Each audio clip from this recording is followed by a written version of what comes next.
पवित्रता का जीवन हमको प्यारा लगता है, उपहार मिला संसार खिला, कितना सुंदर लगता है। पवित्रता का जीवन हमको प्यारा लगता है, उपहार मिला संसार खिला, कितना सुंदर लगता है। पवित्रता का जीवन।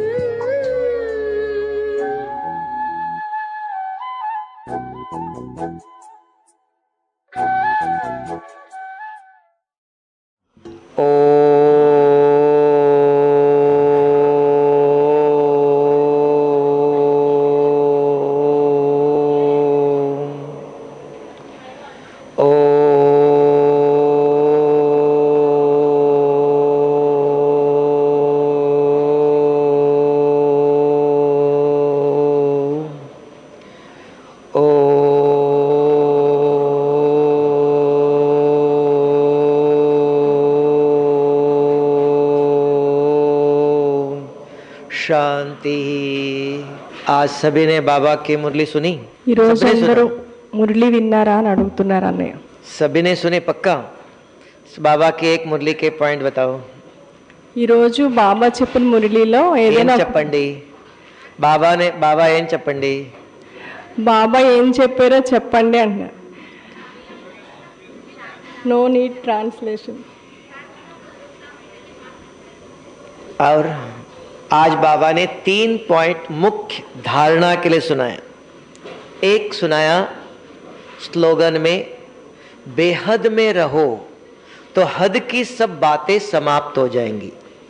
ఈ రోజు బాబా మురళిలో 3 ముఖ్యమైన పాయింట్స్ చెప్పారు. ఒకటి, బేహద్లో ఉన్నట్లయితే హద్దు విషయాలన్నీ సమాప్తి అయిపోతాయి. अभी बेहद में कैसे रहे इसको सोच के बताना. दूसरा पॉइंट सुनाया, मन, दिल और दिमाग को दोनों को एक कर सेवा करो तो सेवा में सफलता मिलेगी. तो दिल और दिमाग, तो दिल कहाँ है? ఒకటి మనసు, బుద్ధి, ఈ రెండింటిని కూడా కలిపి సేవ చేయండి అన్నారు. మరి మనసు ఎక్కడుంది? नहीं, हिंदी तमिल में दिल और दिमाग को क्या कहते हैं? दिल और दिमाग, హృదయము, మనసు. हाँ वो बताओ. మనసు, హృదయం ఈ రెండింటిని కూడా కలిపి సేవ చేయాలి. అయితే హృదయం ఎక్కడుంది అడుగుతున్నారు. तीसरा पॉइंट बाबा ने बताया, बच्चे आपके योग में जब बैठते हो विकल्प आते हैं, बुरे विचार आते हैं. कहां से आते हैं? प्रश्न किया. आप कहते हो माया आए, रावण आया, कहां से आए हो? యోగంలో కూర్చున్నప్పుడు మనసులో వికల్పాలు వస్తాయి. ఎక్కడి నుండి వస్తాయి? మీరు అంటారు కదా మాయ వచ్చింది, వికల్పాలు వచ్చినాయి అని. అవి ఎక్కడి నుండి వస్తాయి అని అడుగుతున్నారు. अभी पहले प्रश्न का जवाब दो. योग में बैठे हुए सारा दिन में मन में बुरे विचार आते हैं, व्यर्थ विकल्प आते हैं, वो कहां से आते हैं? యోగంలో కూర్చున్నప్పుడు వికల్పాలు, చెడు సంకల్పాలు, వ్యర్థ ఆలోచనలు వస్తాయి. అవి ఎక్కడ నుండి వస్తాయి? మనసా, హృదయమా అని అడుగుతున్నారు. कहां से आते हैं? आपके अंदर कहां से आए? आप तो परम धाम से आए थे, आपके अंदर कहां से आए? संस्कार कहां से आए అంటున్నారు. ఆత్మ संस्कार कहां से आए? आत्मा में संस्कार कहां से आए हो? आप बताओ कहां से आए? मैंने किए हुए कर्म हैं. माया भी नहीं, रावण भी नहीं. संस्कार कहेंगे तो किसने बना? मैंने किया हुआ कर्म संस्कार बना हुआ है, वो आते हैं. तो उसको मुझे ही मिटाना पड़ेगा ना, मैंने किया है. ఆ వ్యర్థ సంకల్పాలు లేదా చెడు సంకల్పాలు, మాయ, ఇవన్నీ కూడా ఎక్కడి నుండి వస్తున్నాయి? మనసులో నుండి వస్తున్నాయా? హృదయంలో నుండి వస్తున్నాయా? ఆత్మ అయితే పరంధామం నుండి వచ్చింది. సంస్కారం కూడా మనమే తయారు చేసుకున్నాము. అది ఎక్కడి నుండి వస్తుంది అంటే అన్నయ్య చెప్తున్నారు ఎక్కడి నుండి వస్తున్నాయి బాబా చెప్పండి సార్ చెప్పండి. బాబా చెప్పింది రామ్నాథ్ భాయ్ వివరిస్తున్నారు ఏమంటే మనం చేసుకున్నటువంటి కర్మలను అనుసరించి వస్తున్నాయి. मैंने किया हुआ है ये आना चाहिए. नहीं संस्कार बन गया, संस्कार कहां से आया? परमधाम से आया? नहीं, ये रियलाइज होना चाहिए कि ये मैंने किए हुए पाप अंदर भरा हुआ है, वो मुझे डिस्टर्ब करता है. उसका माया रावण बोलते हैं. మనం చేసినటువంటి కర్మల ఫలితమే మనం చేసినటువంటి కర్మలు మనలో ఉన్నాయి అవే మనకు ఆలోచనల రూపంలో వస్తున్నాయి దాన్నే మనం మాయా రావణుడు లేదా వికల్పాలని అంటున్నాం. अगर मैंने किया तो मुझे ही मिटाना पड़ेगा ना, मैं जिम्मेवार. ये उसको इंग्लिश में कहते हैं unless you realise there is no change. पहले महसूस करो ये मैंने पाप किया है तो मुझे ही मिटाना पड़ेगा. మనం చేసింది కాబట్టి మనమే పోగొట్టుకోవాలి. ఇంగ్లీష్లో కూడా ఏం చెప్తారంటే రియలైజేషన్ లేకుండా పరివర్తన అవ్వదు. నేను చేశాను కాబట్టి మనం పరిశీలించుకుని పరివర్తన చేసుకోవాలి. तब उसका बाबा ने मुरली में जवाब दिया है कि किसी को देखते हो आत्मा समझ के देखो. तो किसी को देखो आत्मा दिखाई देता है? नहीं, शरीर दिखाई देता है. तो आत्मा कैसे देखे? అందుకే బాబా మురళిలో చెప్తారు మీరు ఎవరినైనా చూసినప్పుడు ఆత్మను చూడాలి. మరి ఆత్మను చూస్తే కనిపిస్తుందా శరీరం కనిపిస్తుందా? आत्मा कैसे देखेंगे? ఆత్మను ఎలా చూస్తారు? अगर बहन जी को देखते भाई जी बोलेंगे? नहीं, बहन जी दिखाई देती है. नहीं, भाई जी बोलो, हो सकता है. We cannot deceive our self, we can deceive others. हम औरों को फंसा सकते हैं लेकिन अपने को नहीं. मुझे बहन जी दिखाई देती है, भाई जी कैसे देखूं?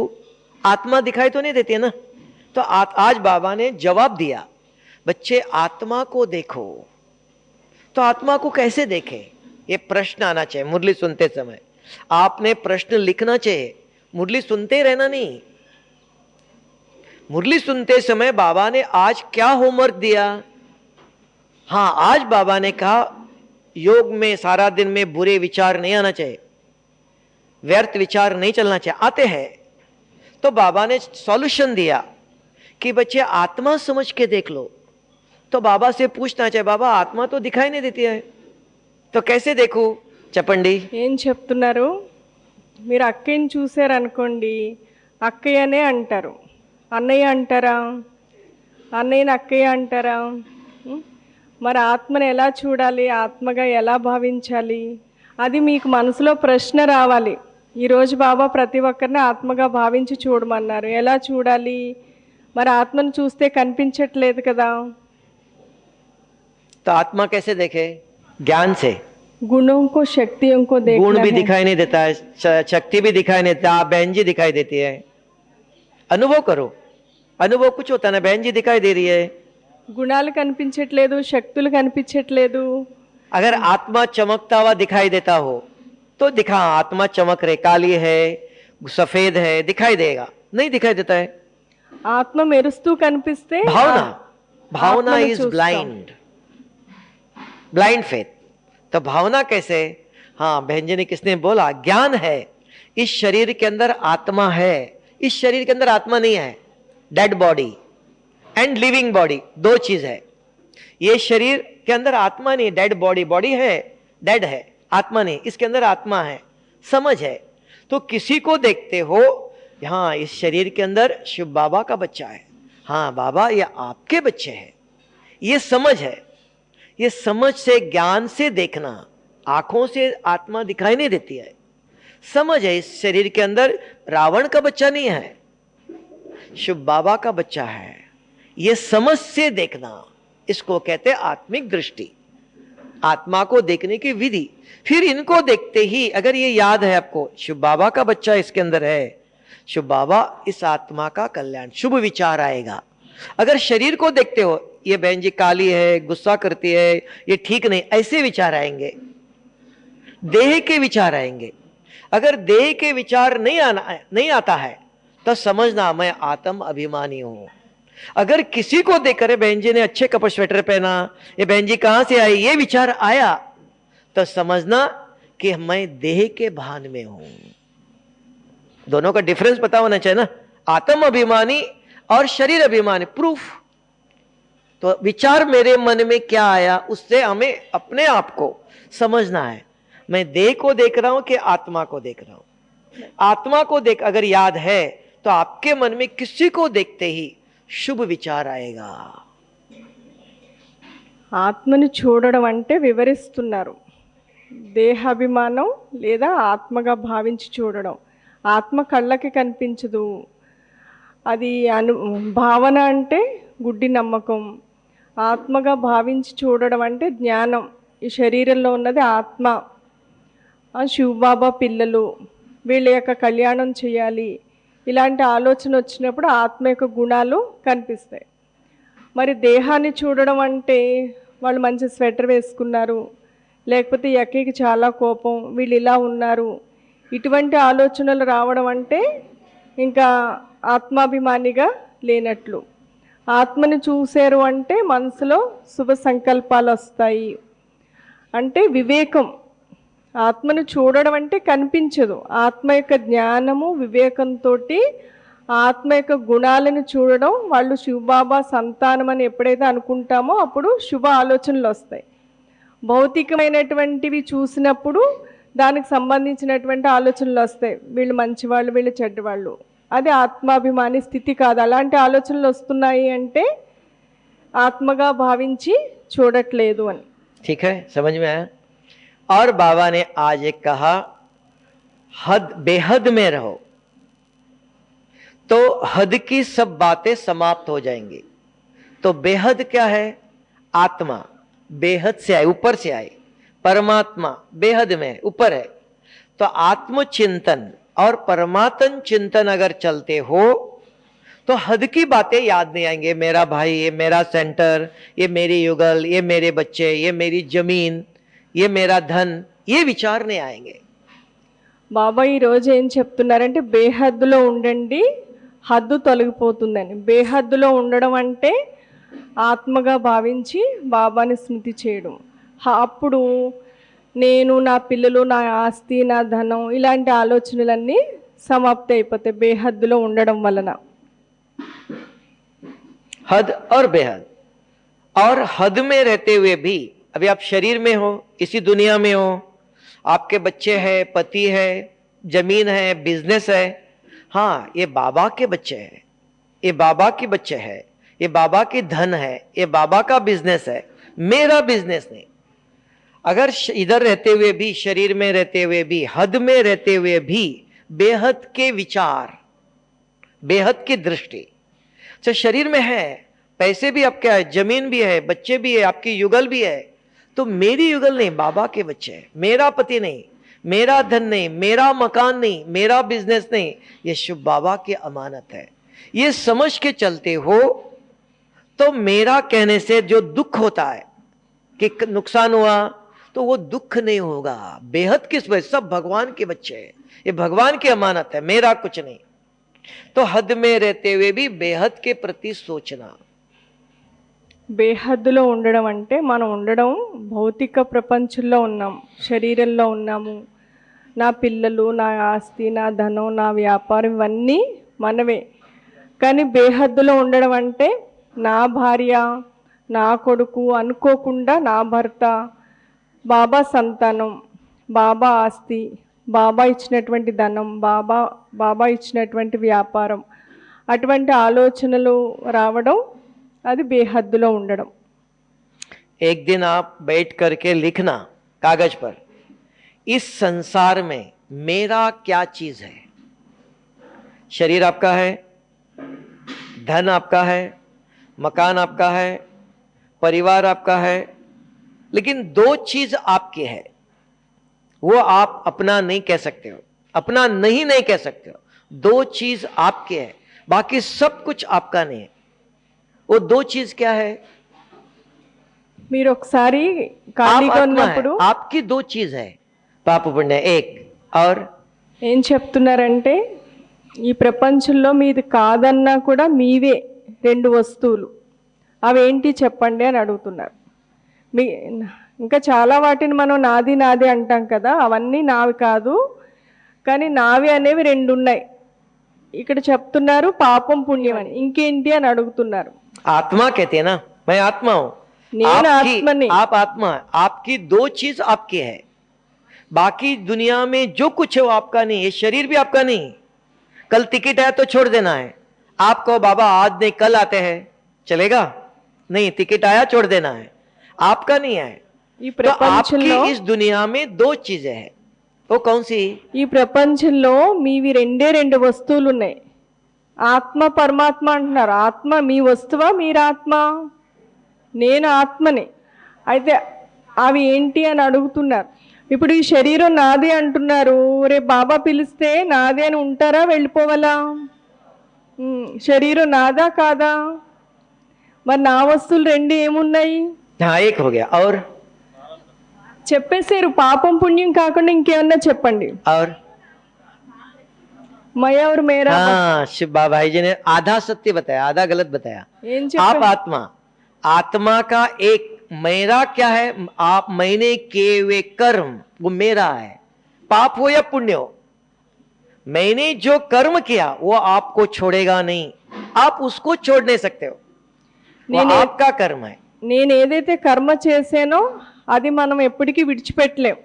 నేను ఏదైతే వికర్మలు చేస్తానో లేదా పుణ్యకర్మలు చేస్తానో అవి మనల్ని వదలవు, మనం వదిలేసిన అవి వదలవు, మనం వదలం. और दूसरा मेरा बाप, सारे कल्प में शिव बाबा आपका ही है, आप मानते हो नहीं मानते हो, निराकार आत्मा का बाप एक ही परमात्मा है, वो आपका ही है, आप मानो या नहीं मानो। మొత్తం శివ కల్పంలో నాది అనేది ఇంకోటి ఏముంది? బాబా. మీరు ఒప్పుకున్నా ఒప్పుకోకపోయినా భగవంతుడు నావాడు. मैं बाप और आत्मा के संस्कार ये दोनों मेरा, बाकी दुनिया में आपका कुछ है? एक दिन लिखना मेरा इस संसार में क्या चीज है, तब आपको समझ में आएगा, तब आप मुख से कभी नहीं बोलेंगे मेरा पति, मेरे बच्चे, मेरा मकान, मेरी जमीन, मेरा धन, मेरा बिजनेस नहीं आएगा। आपको समझ में आए ये सब मेरा नहीं है। एक दिन बैठकर लिखो और अपने को समझाओ इस संसार में मेरा क्या चीज है। ఒకరోజు కూర్చుని పుస్తకం పెన్ను తీసుకుని రాసుకోండి, ఈ ప్రపంచంలో నాది అనేది ఏముంది అనేది. ఈ వేటిని మీరు నావే అనుకుంటున్నారో మీరు అర్థం చేసుకుంటే, ఇప్పుడు మీరు వేటి నాది నాది అంటున్నారో వాటిని ఎప్పుడు కూడా మీరు నాది అని అనరు, మీకు అర్థం అయితే. अभी अन्य का चप्पंडो, अन्य यह शाल किसका है? నానాజీ అని మీరు చెప్పండి, ఆ షాల్ ఎవరిది? मेरा शाल नहीं। రామ్నాథ్ భాయ్ షాలా మీదా? बहन जी को पूछो, बहन जी ये पर्स किसका है, ये थैली किसकी है? రామలక్ష్మ బ్యాగ్ ఎవరిది? बाबा का नहीं, मेरा। నాదియా బాబాదా? हाँ, ऐसा आना चाहिए। कोई पूछेगा बहन जी ये किसका है, नहीं बाबा ने दिया है। ये बच्चा किसका है, बाबा ने दिया है। ఎవరైనా అడుగుతారు కదా ఇది ఎవరిదని, ఈ బ్యాగ్ ఎవరిది, షాల్ ఎవరిది, ఏం చెప్తారు? నాది అంటారా? ఈ బ్యాగ్ బాబా ఇచ్చారు. ఎవరి కొడుకు? బాబా ఇచ్చారు. अगर किसी ने आपको पूछा ये आपके कौन है, बाबा की बच्ची नहीं बताना, दूसरों ने पूछा, हाँ मेरी युगल है, मेरे बच्चे हैं, परिचय देने के लिए औरों को बताते हो तो मेरी युगल, मेरे बच्चे, मेरी पति बोलना चाहिए, उधर बाबा के बच्चे नहीं बोलना। आपको समझाने अपने आप को, ये मेरा पति नहीं, बाबा मेरा नहीं, ये आपका बच्चा है, ये मेरा बेटा है नहीं, बाबा ये आपका बच्चा। अपने को समझाने के लिए मेरा शब्द मिटाओ, दूसरों को बताने के लिए फॉर इंफॉर्मेशन, दूसरों को समझाने बताने के लिए मेरा, मेरी युगल, मेरा पति, मेरे बच्चे, मेरा बकान बोल सकते हैं। ఇప్పుడు ఎవరైనా అడుగుతారు కదా ఈ బాబు ఎవరు, బాబు ఈమె ఎవరు అంటే, ఎవరికైనా ఇన్ఫర్మేషన్ ఇవ్వడం కోసం ఏం చెప్పాలి? నా భార్య, నా కొడుకు, నా బ్యాగ్ అని చెప్తారు. కానీ మీకు అర్థం చేసుకోవడానికి మీ మనసుకి ఏం చెప్పాలి? ఇది బాబా ఇచ్చిన వస్తువు, ఈ కొడుకు బాబా ఇచ్చిన కొడుకు, ఈ భార్య కాదు, ఎవరు? ఆత్మ, బాబా ఇచ్చారు. అంటే స్వయానికి చెప్పడానికి, నాది అనేది తొలగించడానికి మీరు ఆ విధంగా మనసులో ఆలోచించండి. కానీ ఎవరైనా బయట వాళ్ళు అడిగితే ఏం చెప్తారు?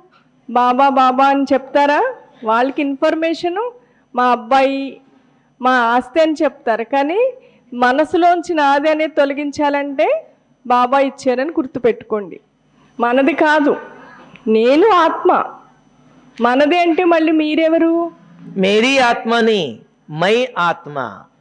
ये कभी कभी बाबा मुरली में सुनता, मेरी आत्मा को दुख नहीं दे दो। नहीं, मैं आत्मा, मुझे इस शरीर को दुख नहीं देना है। मैं कौन? मैं शब्द आया आत्मा। मैं जो बोल रहा है वो आत्मा। आत्मा नहीं है तो शरीर बोलता नहीं। कौन बोल रहा है? నా ఆత్మ కాదు, నేను ఆత్మని. ఆత్మ అంటుంది నాకు దుఃఖం కలిగించొద్దు అని. అంటే ఆత్మ అంటుంది మాట, ఈ శరీరం ద్వారా నాకు దుఃఖం వస్తుంది, ఇవ్వొద్దని. నేనే ఆత్మ. మళ్ళీ నా ఆత్మ అంటే మళ్ళీ మీరెవరు? मेरा शरीर, నా శరీరం. हाँ, मैं कुछ जब मैं शब्द आता है वो कौन बोलता है? आत्मा। నేను आत्मा में भी कौन? मैं। आत्मा में भी मैं, ये कौन? बुद्धि। बुद्धि को मैं, मेरा मन, मेरे संस्कार, कौन बोलता है? मैं कौन? बुद्धि। बुद्धि को याद है ये मेरा मन अशांत है। बुद्धि को पता है मेरे संस्कार है, ये बुद्धि बोलता है। मैं जो शब्द बोलता है वो बुद्धि। बुद्धि जागती ज्योत है, दीपक है। तो मैं जो शब्द बोलता वो बुद्धि है। నేను అని ఏదైతే అంటామో అది బుద్ధి అంటుంది. నా మనస్సు, నా సంస్కారం. నేను అనేది ఎవరు? బుద్ధి. బుద్ధి జాగృతి జ్యోతి, దీపం. तब कहते हैं मेरा मन, అందుకనే నా మనస్సు అంటుంది, मेरे संस्कार। నా సంస్కారం. हाँ, कौन बोलता है? ఎవరు అంటున్నారు అలాగా? బుద్ధి అంటుంది. నేను मैं- అనేది ఎవరు? मैं कौन? बुद्धि बोलती है। जिसको बुद्धि नहीं है, मैड, उसको बुद्धि नहीं, उसको पता नहीं क्या बोलना है। तो मैं शब्द बोलते हो तो बुद्धि बोलती है मेरे मन में अशांत है, मेरा मन चंचल है। ये कौन बोल रहा है? किसको पता है मेरा मन?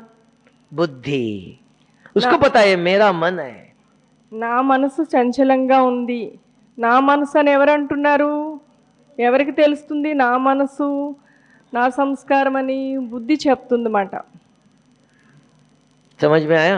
बेहद और हद। अब बाबा ने और एक पॉइंट सुनाया कि मन और बुद्धि, मन, दिल और दिमाग दोनों को एक कर सेवा में लगाओ। तो दिमाग क्या है? दिल क्या है? आंध्रा तब में आते हैं, तेलंगाना में दिल वाले हैं? नहीं, दिल नहीं है। दिल है तो बताओ, दिल कहाँ है? बाबा कहते दिल से याद करो, दिल में दिलाराम को रखो। तो दिल कहाँ है?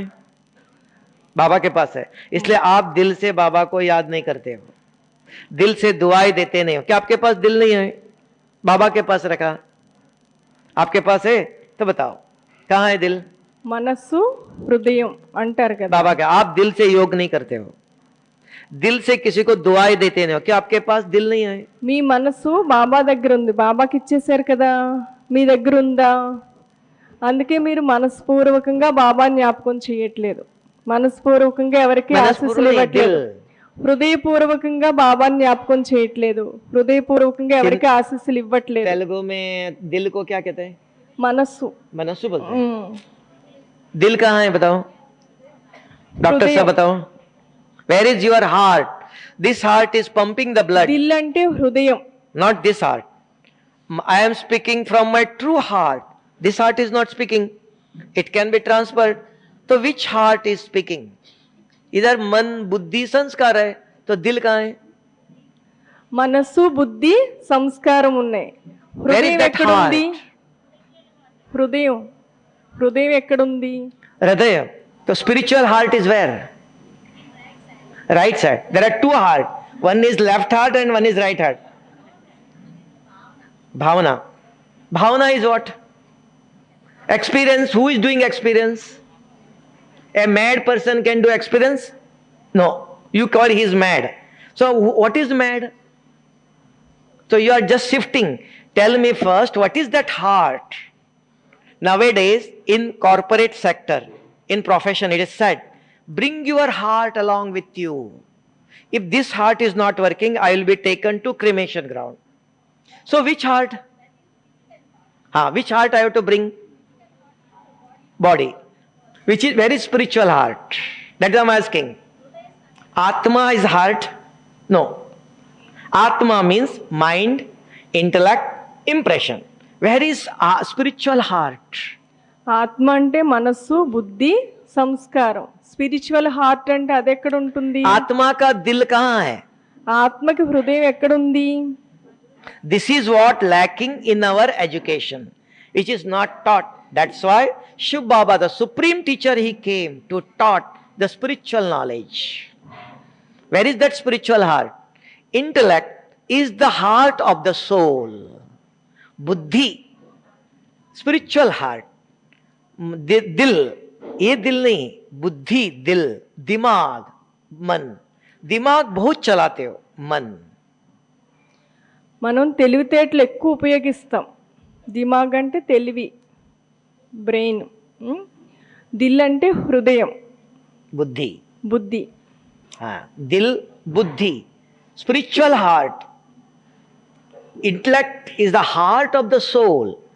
This heart is physical heart which is pumping the blood. Nowadays it can be transferred. గుండె అంటే ఇది హృదయం, ఇది ఫిజికల్ హార్ట్. ఇది శరీరం అంతటికి బ్లడ్ సరఫరా చేస్తుంది. మరి స్పిరిచువల్ హార్ట్ అంటే బుద్ధి, అది వివేకం, ఆత్మలో ఉంటుంది. समझ में आया? अर्ध अब में बाबा ने कहा मन और बुद्धि इन दोनों को एक करो. कल बताया था रात को योग कैसे करना है. Concentration is what? రాత్రి చెప్పారు కదా, మనసు బుద్ధిని కలపండి. మరి ఏకాగ్రం చేయడం అంటే ఏంటి? Where mind and intellect work together, that is concentration. ఎక్కడైతే మనసు బుద్ధి కలిసి పని చేస్తాయో దాన్నే ఏకాగ్రత అంటారు. तो whole world education में अभी तक पढ़ाया focus of mind is concentration, incomplete. ఇప్పటి వరకు ప్రపంచంలో ఏదైతే చదువు చెప్తున్నారో అది ఇన్కంప్లీట్ గానే ఉంది. What is incomplete? మనసు గురించి Focus of mind. Focus of mind, मन को लगाना.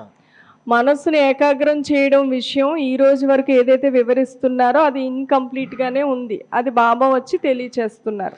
अभी वो एग्जाम्पल मन और दिल और दिमाग को सेवा में लगाना. अभी डॉक्टर के मन में विचार आया कि मुझे यहां सेवा करना चाहिए, ये विचार आया तो मन में आया, लेकिन बुद्धि दिल कहते नहीं ये श्रीमत के समान है, श्रीमत के विरुद्ध है, कि श्रीमत के अनुसार है. अगर मैं मन के विचार के अनुसार इनकी सेवा करूं तो उनको ठीक लगेगा, ये सही है गलत है, ये बुद्धि बताती. बुद्धि के अंदर समझ है. Understanding power is in intellect, in heart, in soul, in buddhi. तो मन चंचल है, मन में विचार आता है इनकी सेवा करो, ये करो, वो करो, मन में बहुत विचार आता है. बुद्धि के अंदर ये करने से क्या होगा, ये करने से क्या होगा, ये श्रीमत के अनुसार, ये श्रीमत के विरुद्ध, ये बुद्धि बताती. ये दोनों मिलकर के सेवा करते हो तो सफलता है. మనసులో ఎన్నో రకాలైనటువంటి ఆలోచనలు వస్తూ ఉంటాయి. మనసు చంచలం చేస్తుందన్నమాట. అది మంచి చెడు అనేది బుద్ధి చెప్తుంది.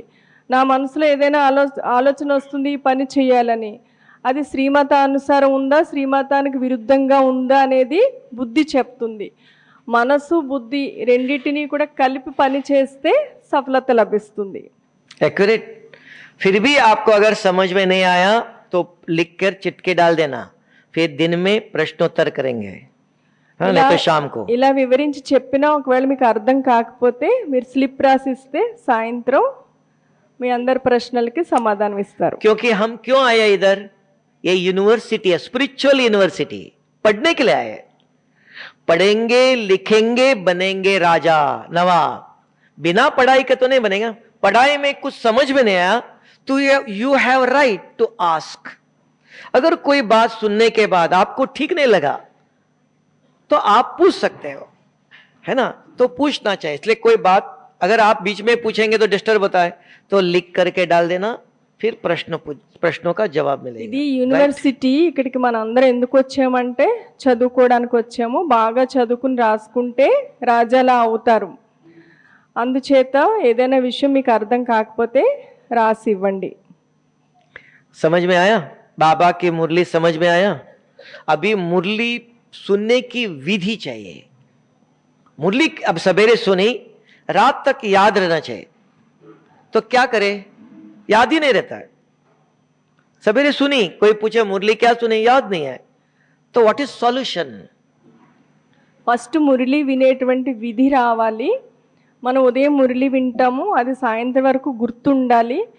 కానీ మధ్యలో ఎవరైనా ఈరోజు బాబా ఏం చెప్పారు అంటే జ్ఞాపకం ఉండదు. మరి గుర్తుంచుకోవడానికి ఏం చేయాలి? और कल आपको कहा था कि लास्ट भट्टी का रिजल्ट क्रोध मुक्त. क्रोध छोड़ना है. कैसे छोड़े? भाई जी मैं क्रोध छोड़ना चाहता हूं, लेकिन क्रोध हमको नहीं छोड़ता है, तो क्या करे? What is solution? उसका भी जवाब मिलेगा. ఇది ఈ బట్టీలో క్రోధముక్తిగా అవ్వాలి.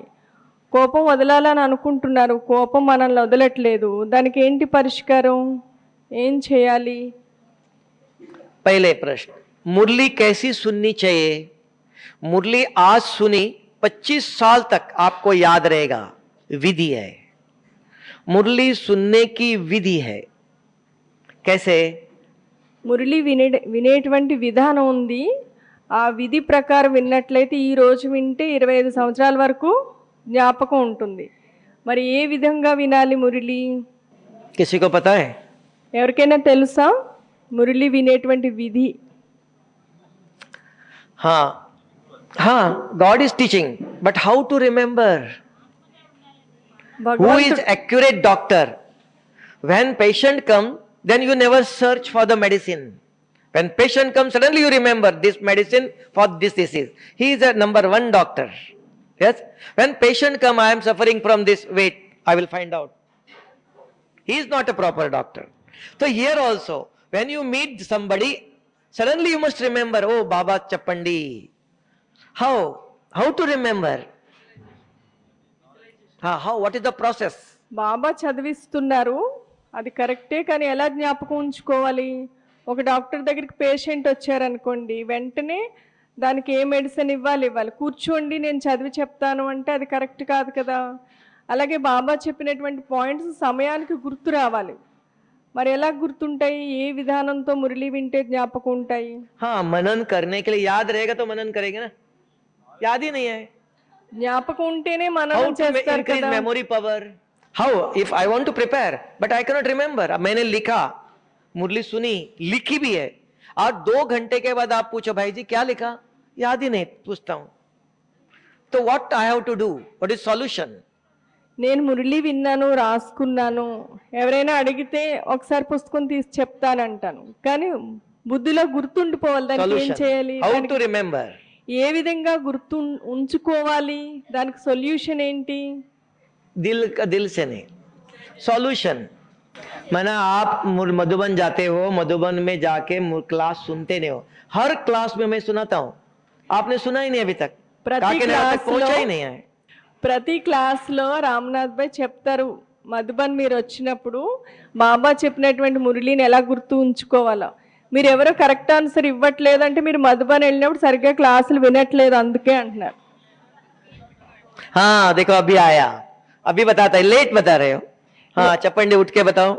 हाँ देखो लेट बता, इतना लेट किया, अभी मधुबन से कुछ लेके आया. కరెక్ట్ ఆన్సర్ చెప్పారు, లేట్గా చెప్పారు అంటున్నారు.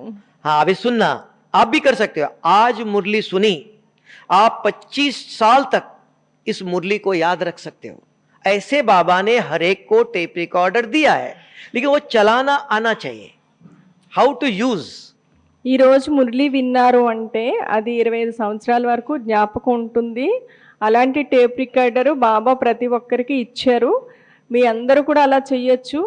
గుర్తు ఎలా పెట్టుకోవాలి అనేది అందరికీ కూడా బాబా చెప్తున్నారు అంటున్నారు. 3 कंडीशन. 1, जब मुरली सुनते हो आराम से सुनते बैठना. सुनते सुनते आज एक कोई मुरली के पॉइंट आता है, श्रीमत, योग, सेवा, धारणा, कोई भी पॉइंट, वरदान, स्लोगन, जो आपको अच्छा लगा, आज सारे मुरली से नया, कल का आज नहीं, नया क्या सुनाया बाबा ने, एक शब्द वो लिख लो, लिखना चाहिए।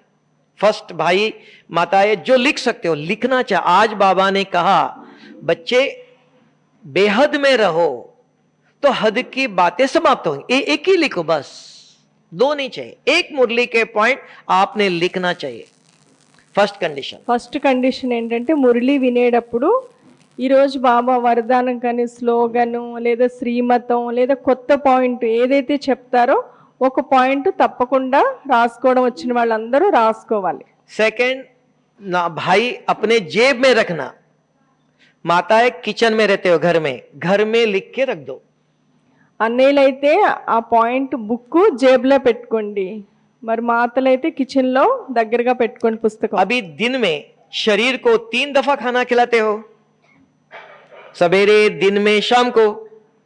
आत्मा को भी 3 दफा खाना चाहिए। Healthy mind in healthy body.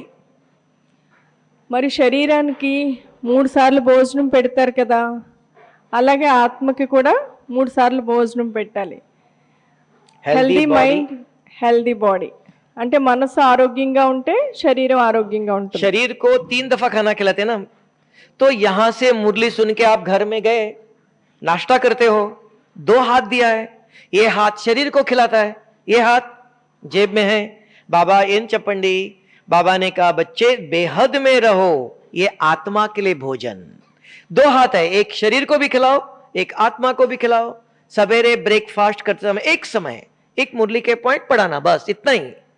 Second, दिन में खाना आया, ये हाथ नहीं जाता है, यही हाथ जाता है, ये हाथ मुरली में जेब में है, ढूंढना नहीं। बाबा ने इन चपंडी हो गया। रात को खाना आया, मुरली याद नहीं है, जेब में है, पढ़ो 3 दफा। आज की एक शब्द 3 दफा अपने आप को पढ़ाओ। ये आत्मा को आपने 3 दफा खाना खिलाया, शरीर को भी खिलाया। Healthy body healthy mind balance. మీరు క్లాస్ విన్న తర్వాత ఇంటికి వెళ్తారు కదా, ఇంటికి వెళ్ళగానే టిఫిన్ చేస్తారు, 2 చేతులు ఉన్నాయి కదా, ఒక చేత్తో టిఫిన్ చేస్తారు, ఇంకో చేత్తో జేబులోంచి మురళీ పుస్తకం తీసుకుంటారు। ఈరోజు పేపరు, చిన్న పాకెట్, చిన్న బుక్, ఏదో ఒకటి పేపరు పుస్తకం తీసుకుంటారు। ఈరోజు బాబా నా కోసం ఏం చెప్పారు, ఈ చేత్తోనేమో టిఫిన్ చేస్తారు, जेब में रखो, అన్నయ్యలైతే घर में रखो, किचन में।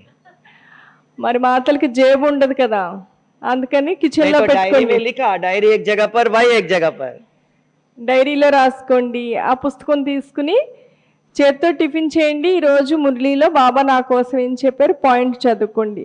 మళ్ళీ మధ్యాహ్నం భోజనం చేస్తారు, ఒక చేత్తోటే కదా తింటారు, ఇంకో చేత్తోటి పాయింట్ చదువుకోండి। మళ్ళీ రాత్రి భోజనం చేసేటప్పుడు శరీరానికి భోజనం పెట్టండి, ఆత్మకి మురళీ పాయింట్స్ వినిపించండి। Healthy mind healthy body. समझ में आया? అర్థమైందా? గుర్తు పెట్టుకోండి అందరూ। एक दफा मॉर्निंग, एक दफा आफ्टरनून, एक दफा इवनिंग। अभी क्या हो गया, हेल्दी बॉडी वीक माइंड। आत्मा को 1 दफा खाना खिलाते हो सवेरे, शरीर को 3 दफा खिलाते, इसलिए क्रोध नहीं जाता है। హెల్దీ మైండ్ హెల్దీ బాడీ, కానీ ప్రస్తుతం ఏమైందంటే మనసు వీక్గా ఉంది, శరీరం హెల్దీగా ఉందా? ఎందుకంటే శరీరానికి 3 టైమ్స్ పెడుతున్నారు, మరి ఆత్మకి ఒకసారే పెడుతున్నారు।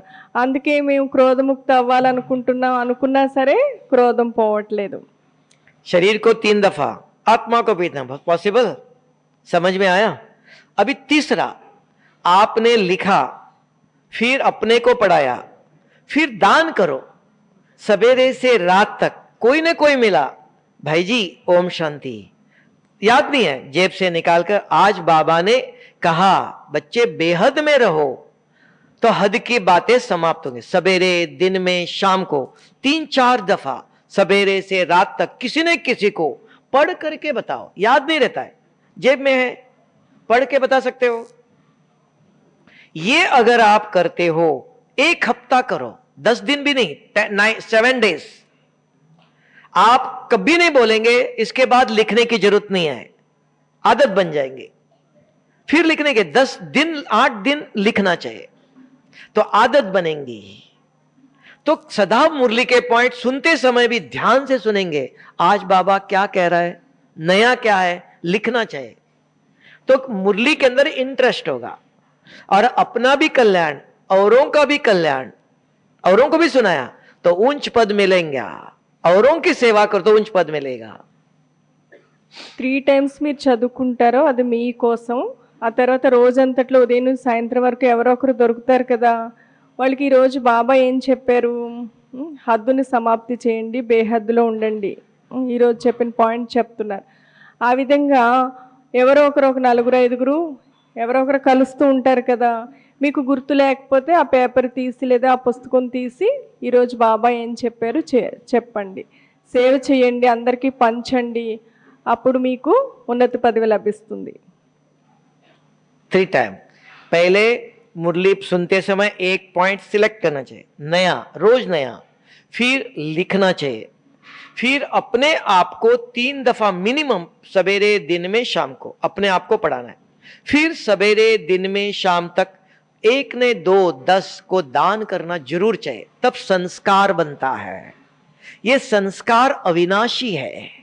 तो बाबा ने मुरली में कहा ज्ञान को अविनाशी संस्कार बनाओ। 3 times మీకు మీరు చదువుకోండి, గుర్తుపెట్టుకోండి, ఆ తర్వాత ఎవరో ఒకరికి చెప్పండి, దానం చేయండి, అది సంస్కారం అయిపోతుంది. సంస్కారం అవినాశిగా ఉంటుంది, దానం చేయడం వల్ల పుణ్యం వస్తుంది. ये हो सकता है कि कठिन ఇది कठिन है कि सहज है? ఇది ఇలా చేయగలుగుతారా?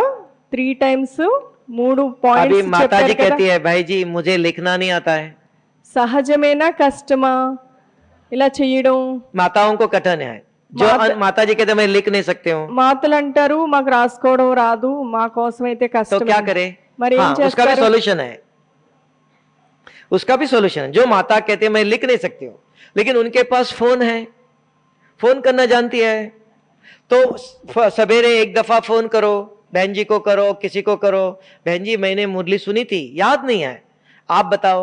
किसी माता को करो, किसी भाई को करो, है ना, मुरली क्या याद नहीं तो फोन कर सकता है, फोन करके पूछ लो। तो उसके लिए आपको 1 महीने में 50 रुपया खर्चा होगा, लेकिन 50 जन्म धनवान बनेंगे। ज्ञान धन दान किया आपने, शरीर को नहीं दिया, आत्मा को। आत्मा अविनाशी, ज्ञान अविनाशी, आत्मा को दान किया, तो 50 जन्म तक ज्ञान धन बांटो तो धनवान बनेंगे। మాతలకి కూడా దీనికి పరిష్కారం ఉంది. ఒకవేళ రాసుకోవడం రాకపోయినా ఫోన్ చేయడం వచ్చు కదా, అందరి దగ్గర ఫోన్ ఉందా? సెంటర్లో ఉండే అక్కకి కానీ లేకపోతే ఎవరికైనా ఒక మాతాజీకి కానీ అన్నయ్యకి కానీ ఫోన్ చేసి అడగండి, ఈరోజు బాబా ఏం చెప్పారు, పాయింట్ గుర్తులేదు అని అడగండి. అలా ఫోన్ చేసి అడగడానికి ఒక నెలకు ఒక 25 రూపాయలు ఎంతో ఖర్చు అవుతుంది, అయినా కూడా పర్వాలేదు, మీరు 25 జన్మలు ధన్వాన్గా అవుతారు. चलेगा? कोई तकलीफ है? अभी तकलीफ है तो बताओ। ఇలా బానే ఉందా? ఎవరికైనా కొంచెం కష్టంగా ఉందా? ఏదైనా కష్టం అనిపిస్తే చెప్పండి. अभी आज के बाद अगर आपको किसी ने पूछा डॉक्टर साहब मुरली के क्या सुना है बाबा ने, याद नहीं है, तो आपकी कमजोरी है, बाबा की नहीं। बाबा ने विधि बताया, डॉक्टर ने दवाई दिया, ये दवाई सवेरे ले लो, ये दवाई शाम को ले लो, बीमारी ठीक नहीं हुई, आपने दवाई विधि पूर्वक नहीं लिया। Who is responsible? ఇలా చేస్తే వారం రోజులు చాలు మీకు గుర్తు పెట్టుకోవడానికి, ఆ తర్వాత మీరు రాసుకోకపోయినా మీకు జ్ఞాపకం ఉంటుంది. మురళి వినేటప్పుడు కూడా మీరు శ్రద్ధగా వినగలుగుతారు, ఈరోజు ఏం కొత్త పాయింట్ చెప్పారు, నా కోసం ఏం చెప్పారు అని. డాక్టర్ అయితే మెడిసిన్ ఇస్తారు, రోజు 3 times వేసుకోండి అని, అయినా రోగం తగ్గలేదు అంటే మీరు విధిపూర్వకంగా మెడిసిన్ వేసుకోకపోతే రోగం తగ్గదు. అప్పుడు లోపం ఎవరిది అవుతుంది? कोई गरीब, कोई श्रीमंत, किसने बनाया? भगवान ने किसी को गरीब, किसको श्रीमंत बनाया? नहीं, కొందరు आपने। పేదవాళ్ళు, కొందరు ధనవంతులు. భగవంతుడు ఎవరినైనా పేదవాళ్ళుగా శ్రీమంతులుగా చేశారా? ఎవరు చేశారు అలాగా? आपने ज्ञान दान नहीं किया तो गरीब बन गए। మీరు జ్ఞాన దానం చేయలేదు, అందుకే పేదవాళ్ళుగా అయ్యారు. ज्ञान धन है, ज्ञान दान करो तो श्रीमंत बनेंगे। జ్ఞానం ధనం, జ్ఞానాన్ని దానం చేసినట్లయితే శ్రీమంతులు అవుతారు. तो उसकी विधि बताए, याद नहीं रहता है तो लिखो, बार बार अपने को पढ़ाओ और औरों को भी बताओ। జ్ఞాపకం లేకపోతే రాసుకోండి, పదే పదే మీ మనసుకి చదువు చెప్పుకోండి, వేరే వాళ్ళకి చెప్పండి. और गरीब बनना चाहते हो तो मुरली सुनो, दान नहीं करना, तो गरीब बनेंगे, गरीब बनेंगे तो अच्छा है. పేదవాళ్ళుగా అవ్వాలనుకుంటే మురళి వినండి, ఎవరికి దానం చేయకండి. పేదవాళ్ళు అవ్వడం ఇష్టమేనా అందరికీ? आपके हाथ में है. धनवान बनना तकदीर आपके हाथ में है. మీ చేతిలోనే ఉంది ధనవంతులు అవ్వడమా, ఆ అదృష్టం మీ చేతిలోనే ఉంది పేదవాళ్ళు అవ్వడం అనేది. तो क्या करें, आज के बाद बोलना नहीं कभी भी, मुझे मुरली याद ही नहीं रहती है. ఈ రోజు తర్వాత ఇంకెప్పుడు చెప్పొద్దు నాకు మురళి గుర్తు లేదు అని. చెప్తారా? గుర్తు లేకపోయినా చెప్పరా ఇంకా? मुरली याद रखने की विधि समझ में आया? మురళిని किसी को గుర్తుంచుకునేటువంటి समझ విధి में नहीं आया तो చెప్పారు. हाथ उठाओ. మీకు ఇది समझ में नहीं आया, किसी को समझ में नहीं आया तो हाथ उठाओ. ఎవరెవరికి అర్థం కాలేదో వాళ్ళు చెయ్యొద్దండి. और कोई प्रॉब्लम है तो बताओ भाई जी, हमको याद नहीं रहता है. और कोई प्रॉब्लम, एक प्रॉब्लम बताया. और एक प्रॉब्लम है भाइयों का. क्या भाई जी कहते हैं, भाई जी किसको मुरली सुनाए, हमको तो कोई बाबा के बच्चे मिलते ही नहीं है, बिजनेस में कोई नहीं मिलता, सब डॉक्टर साहब कहते हैं सब बाहर वाले पेशेंट आते हैं, बाबा के बच्चे कोई नहीं आते, किसको सुनाओ? हाँ, अज्ञानी को भी बाबा की मुरली सुना सकते हो. कैसे? अगर किसी का फोन आया तो बात करो, बिजनेस 1 घंटा बिजनेस की बात करो, फिर क्या हुआ, नया ठहरो. आज मैंने एक किताब पढ़ा था, बाबा मुरली नहीं बोलना, आज मैंने एक किताब पढ़ा था, किताब में बहुत अच्छी एक बात थी, आपको सुनाऊं कि? तो उसको सुनाओ कि बेहद में रहो, हद की बातें नहीं करो. वो पूछेगा हद क्या, बेहद क्या, तो मुरली के पॉइंट उसको सुना सकते हो. अज्ञानियों को भी, मुस्लिम हो, क्रिश्चियन हो, कोई भी हो, लेकिन बाबा और मुरली नहीं बोलना. मैंने एक किताब पढ़ा था, उसके अंदर अच्छी बात थी, आपको सुनाओ. तो आज की मुरली के पॉइंट आपको अज्ञानी को भी सुना सकते हो. అయితే ఎవరైనా అంటారు రోజంతా మాకు ఎవరు దొరకరు చెప్పడానికి, డాక్టర్ అనుకోండి మా దగ్గరికి అందరూ పేషెంట్లే వస్తారంటారు, లేకపోతే ఇంకొకరు ఎవరో వస్తారంటారు. ఒకవేళ ఎవరైనా కానివ్వండి, ఏదైనా విషయం మీరు ఫోన్లో కూడా వ్యాపార వ్యవహారాలు అది మాట్లాడుకుంటారు, 1 గంట మాట్లాడినా సరే వాళ్ళతో మాట్లాడుతూ మాట్లాడుతూ మధ్యలో చెప్పండి, బాబా ఇలా చెప్పారు మురళిలో పాయింట్ అని అనకుండా, నేను ఈవేళ ఒక మంచి పుస్తకం చదివాను, అందులో ఫలానా విషయం వచ్చింది, ఉదాహరణకి చెప్తున్నారు, ఇలా హద్దును వదిలి బేహద్దులో ఉండండి, అలాగే ఎన్నో పాయింట్స్ బాబా చెప్తారు కదా. అలాంటివి ఏవైనా ముఖ్యమైన పాయింట్స్ మీరు వాళ్ళకైనా సరే చెప్పొచ్చు. దానం చేయాలి అంటే మీరు ఏ విధంగా అయినా సరే, బయట వాళ్ళకైనా సరే వాళ్ళకి ధైర్యం చెప్పే విషయాలు ఎన్నో ఉంటాయి, అవన్నీ కూడా చెప్పండి. దానం చేస్తే ధనవంతులుగా అవుతారు. कैसे चपंडे बता, विधि ने बताया. विधि ने बोली, अगर कोई अज्ञानी मिला, बोल दिया. समझ में आया? मुरली के अंदर कोई प्रॉब्लम है अभी? ఇప్పుడు మురళి వినడంలో, జ్ఞాపకం ఉంచుకోవడంలో మీకు ఏదైనా సమస్య ఉందా? బాగా అర్థమైందా? फिर भी है तो लिख करके डालना, फिर और सुनाएंगे. बहुत है शॉर्ट में. ఇంకా ఏదైనా అర్థం కాలేదు అంటే రాసి ఇవ్వండి. अभी आया, कल भाई जी बता रहे थे, कल आपको पता था 3 प्रकार की पवित्रता है. प्रजा के लिए पवित्रता अलग है, राजा के लिए पवित्रता अलग है, और रॉयल फैमिली में आने वाले का पवित्रता अलग है. 3 రకాల పవిత్రత. ప్రజల యొక్క పవిత్రత వేరు, రాజు యొక్క పవిత్రత వేరు, రాయల్ ఫ్యామిలీలో వచ్చే వాళ్ళ యొక్క పవిత్రత వేరు. पुरुषार्थ भी 3 प्रकार का पुरुषार्थ है.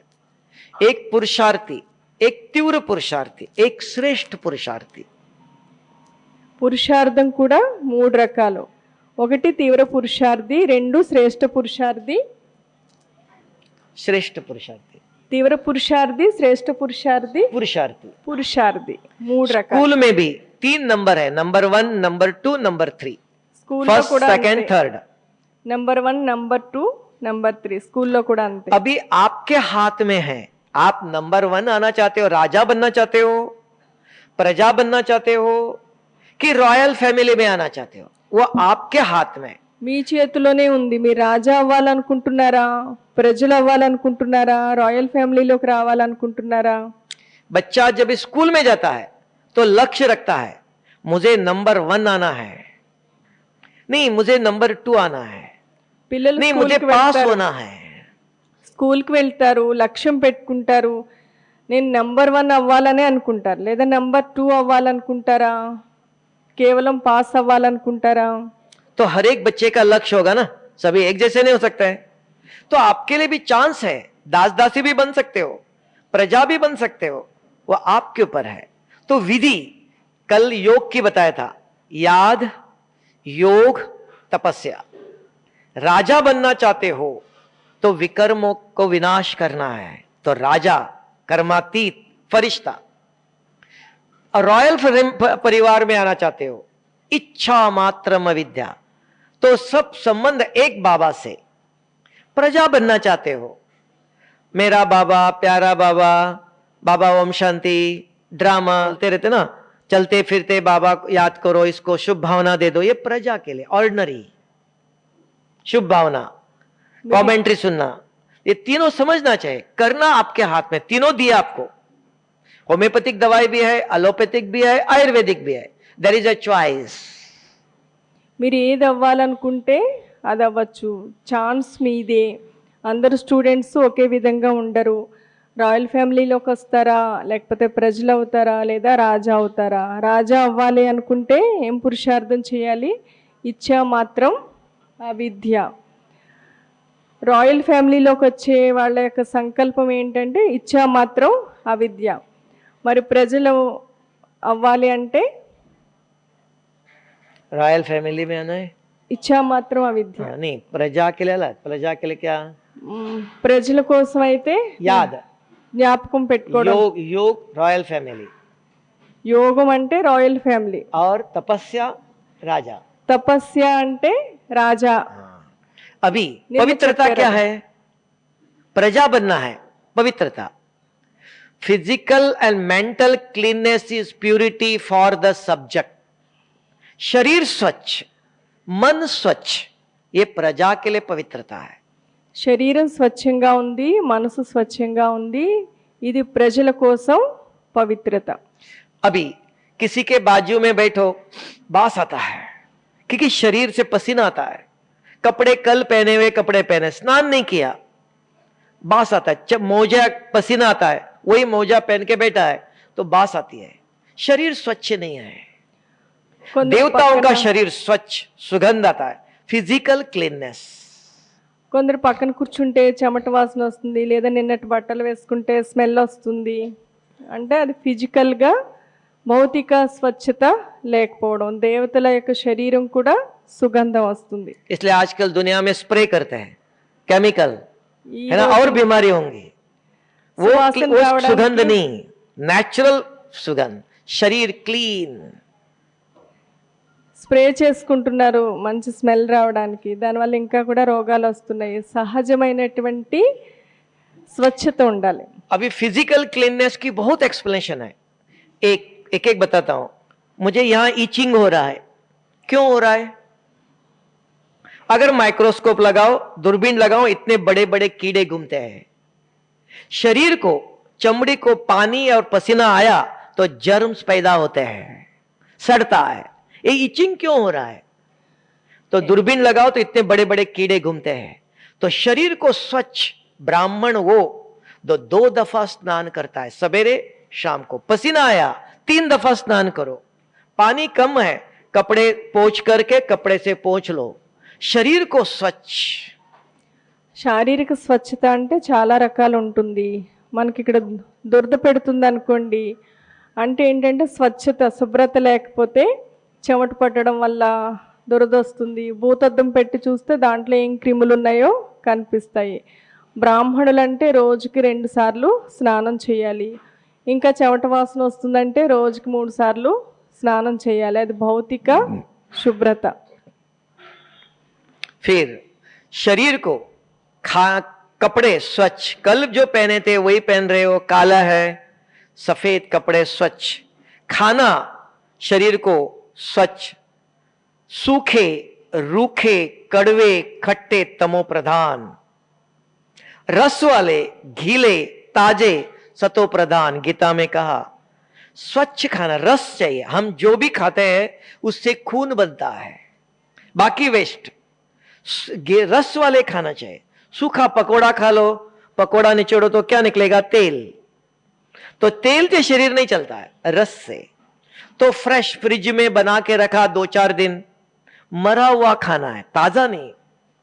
तो शरीर को स्वच्छ ताजा खाना खिलाना चाहिए। तो शरीर को बीमारी आने का कारण कि हम खराब खाना, सूखा, कड़वा, खट्टा, बासी खाना खिलाते हैं। बीमारी क्यों आई? शरीर को स्वच्छ रखना चाहिए, स्वच्छ खाना खिलाना चाहिए। శరీరాన్ని ఆరోగ్యంగా ఉంచుకోవాలంటే, శరీరాన్ని స్వచ్ఛంగా ఉంచుకోవాలంటే అంతా అదే ఆహారం, ఫ్రెష్ ఆహారం తీసుకోవాలి. ఫ్రిడ్జ్లో పెట్టింది, పులుపు, ఎండిపోయింది అలాంటివి తినకూడదు. గీతలో కూడా చెప్తున్నారు కదా, తమో ప్రధానమైన ఆహారం, సత్వ ప్రధానమైన ఆహారం. సత్వ ప్రధానమైన ఆహారం అంటే అందులో రసం ఉండాలి, ఫ్రెష్గా ఉండాలి. దానివలన మంచి బ్లడ్ తయారవుతుంది, అందువలన ఆరోగ్యంగా ఉంటారు. अभी बताना, ठीक है? अभी आप जवाब देंगे ना। बाबा मुरली में कहता है प्याज, लहसुन, मूली खाना चाहिए, खाना चाहिए। वनस्पति है, खेती में बनती है, किसी को मारा तो नहीं, दुख नहीं दिया। प्याज, लहसुन, मूली खेती में बनता है, खाना चाहिए। ముల్లంగి, ఉల్లి, వెల్లుల్లి खाना అవి चाहिए। మామూలుగానే తయారవుతాయి కదా, అవి తింటే వేటిని చంపినట్లు కాదు. అవి తినొచ్చా? అవి మట్టిలోనే కదా పండుతాయి. అవి తినొచ్చా, తినకూడదా? तिनोचा क्यों नहीं खाना चाहिए? ఎందుకు తినకూడదు?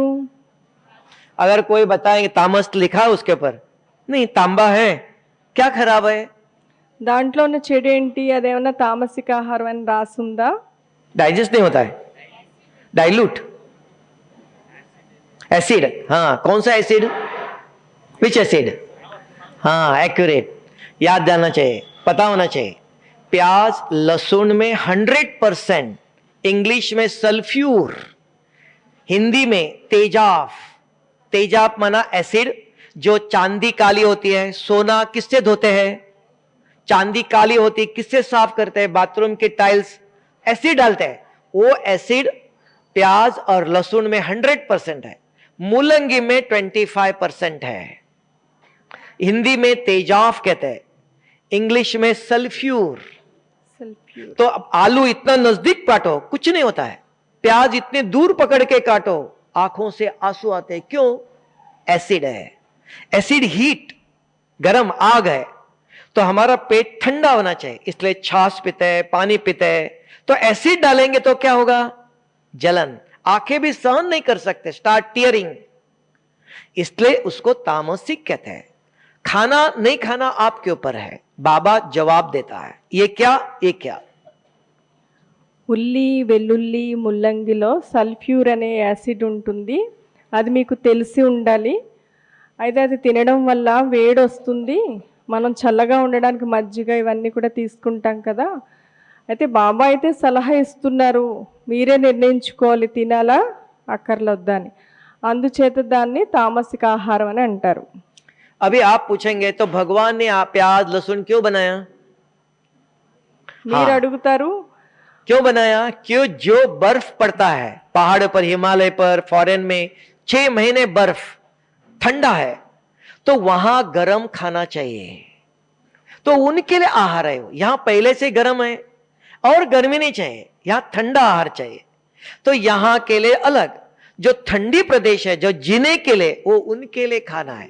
कोई संसार में खराब चीज नहीं है, ये इनके लिए, ये इनके लिए। ये जानना ప్రపంచంలో ఎవరికి కూడా ఏది తయారైనా ఏది చెడు మాత్రం కాదు.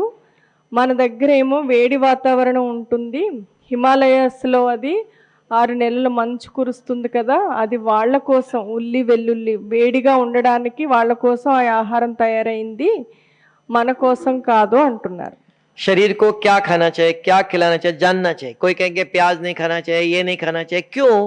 अगर आजकल बच्चों को बताओ, बच्चे आपको पढ़ाएंगे, क्योंकि इंटरनेट में मिलता है, गूगल में मिलता है सभी। तो आप बच्चों को डिसीव नहीं कर सकते। क्लियर नॉलेज देना चाहिए, इम्पार्शल बताना। एक दफा करना न करना उनके हाथ में। अगर माताजी खाना नहीं बनाती है, होटल में जाके खाएंगे, तो क्या कर सकते हो आप? तो एक दफा बच्चों को बताना है, फिर वो खाते हैं तो उनका असर उनके लिए। ఏది తినాలి ఏది తినకూడదు, శరీరానికి ఎలాంటి ఆహారం ఇవ్వాలనేది మనకు తెలియాలి. ఈవేళ రేపట్లో పిల్లలైతే చక్కగా చెప్తారు వాళ్ళు ఇంటర్నెట్లో చూసి.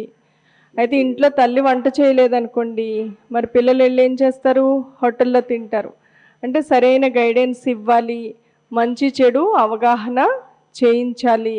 మనకి కూడా మంచి అవగాహన ఉండాలి. ఎవరైనా ప్రశ్న అడిగితే సమాధానం చెప్పాలి. మనకి కూడా ఈ శరీరానికి ఏం ఆహారం ఇవ్వాలి, ఏది హెల్దీ ఏది కాదు అనేది మనకి తెలిసి ఉండాలి. చెప్పడం వరకు, చేయడం ఎవరిష్టం వాళ్ళది అంతే. तीसरा कि आजकल भारत के अंदर इतनी गंदगी किसने बनाया? भारत स्वर्ग था, ये सारा किचड़ा किसने बनाया? लोग कहते हैं माताओं ने बनाया. భారతదేశం స్వర్గంగా ఉండేది, ఇప్పుడు భారతదేశం అంతా ఇలా మురికిగా అయిపోయింది. ఎవరు దీన్ని ఇలా మురికిగా చేసేసారు? सब लोग कहते हैं माताओं ने बनाया.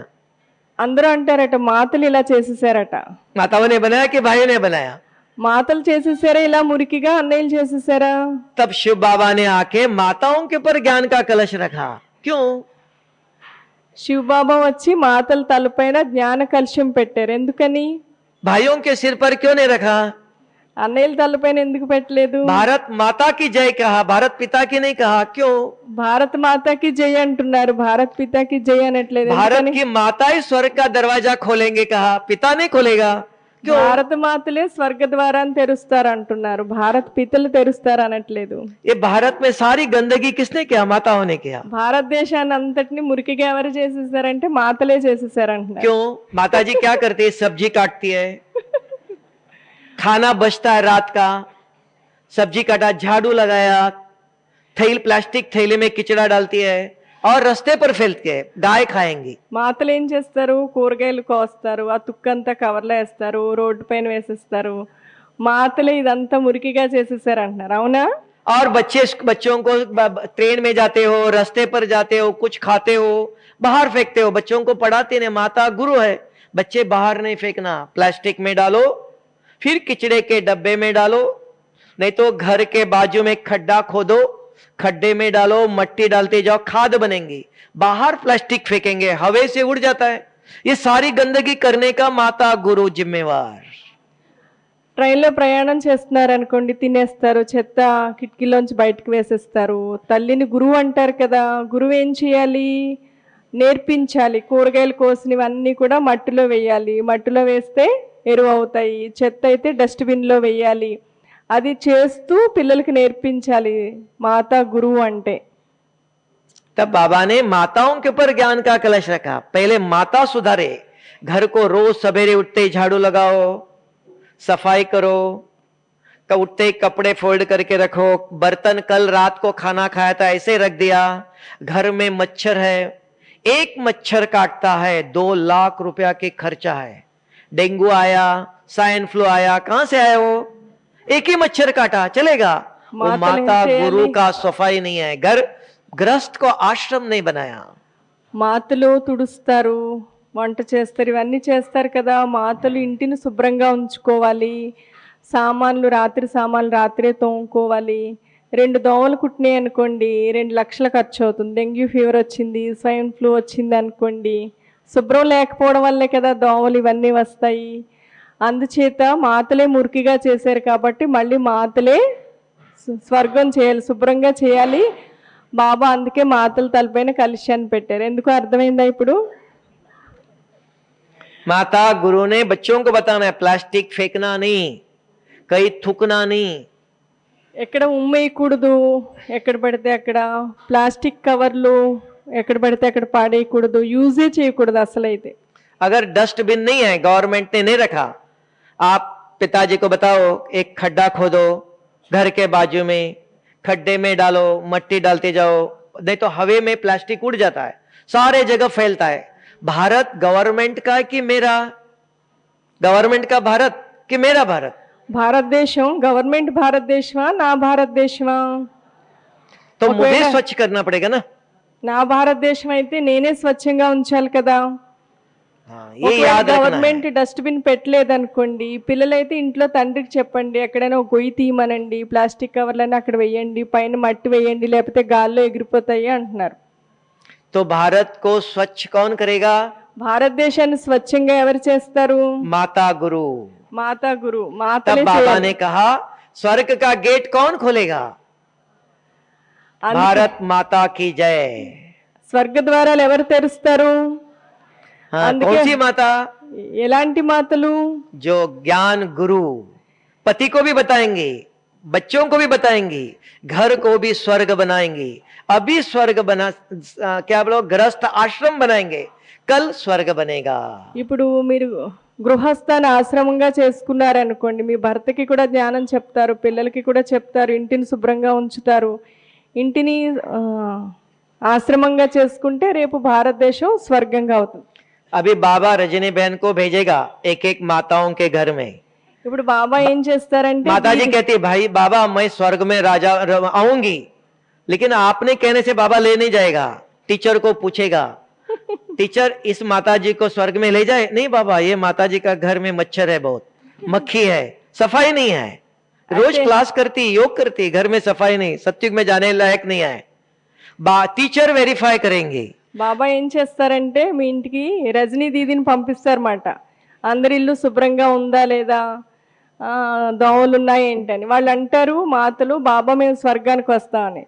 బాబా ఏం చేస్తారంటే వెంటనే తీసుకువెళ్ళరు. వీళ్ళని స్వర్గంలోకి తీసుకువెళ్ళనా వద్దా అని టీచర్ని అడుగుతారు. వాళ్ళు బాబాకి చెప్తారు, బాబా వాళ్ళు ఇల్లు శుభ్రంగా ఉంచలేదు, వాళ్ళ ఇంట్లో దోమలు ఉన్నాయి, ఈగలు ఉన్నాయి, వీళ్ళని తీసుకెళ్ళొద్దు అని చెప్తారు. మీరు శుభ్రంగా ఉంచకపోతే. क्योंकि ये माता जी अगर स्वर्ग में जाएंगे वहां भी कलयुग हो जाएगा, तो वहां भी सफाई नहीं है। ఇలాంటి మాతలు స్వర్గానికి తీసుకువెళ్తే అక్కడ శుభ్రంగా ఉంచరు, మళ్ళీ అది కలియుగం అయిపోతుంది. అందుకని శుభ్రం లేని మాతల్ని तो संस्कार यहाँ बनाओ, तो वहां సంస్కారాన్ని ఇక్కడే संसार తయారు बनेगा। చేసుకోవాలి. संस्कार यहाँ डालो तो वहां स्वर्ग का संसार मिलेगा। संस्कार यहाँ नहीं डाला तो वहां कैसे సంస్కారాన్ని मिलेगा? ఇక్కడ తయారు చేసుకుంటే అక్కడ ప్రపంచం తయారవుతుంది. సారీ बीज यहाँ डालो तो वहां स्वर्ग बने, फल मिलेगा। ఇక్కడ బీజం వేయండి, అక్కడ ఫలితం వస్తుంది. भाइयों को कुछ नहीं करना है. हाँ करेंगे, भाई का आता हूँ। देखो बाबा ने लक्ष्मी को आगे रखा ना, माता, भारत पिता नहीं कहा, भारत माता की जय कहा। భారత్ మాత అంటున్నారు కదా, భారత్ పిత అనట్లేదు. బాబా లక్ష్మిని కదా ముందుంచారు. देखो लक्ष्मी फिर नारायण, ఫస్ట్ లక్ష్మి తర్వాత నారాయణుడు. अभी आप बताओ, नहीं भाई जी चेंज करो, पहले नारायण बाद में लक्ष्मी, మీరు चलेगा? చెప్పండి. ఫస్ట్ నారాయణ పెట్టి తర్వాత లక్ష్మి పెడితే మీరు ఒప్పుకుంటారా? नहीं, भारत माता नहीं, भारत पिता की जय करे। భారత్ नहीं। మాతాకి జై అనుకుండా భారత్ పితాకి అనమంటారా? మీరే శుభ్రం చేస్తారా భారతదేశం అంతా? बाबा माताओं को पढ़ाने आया। अगर माता एक परिवर्तन हो जाए तो आज घर को स्वर्ग बना सकती है। బాబా మాతల్ని తయారు చేయడానికే వచ్చారు. మాతలు ఒక్కరు తయారైతే చాలు భారతదేశం అంతా పరివర్తన అయిపోతుంది. पति भी कितना भी क्रोध करता है, कितना भी खराब हो, वो माता गुरु उसको देवता बना सकती है।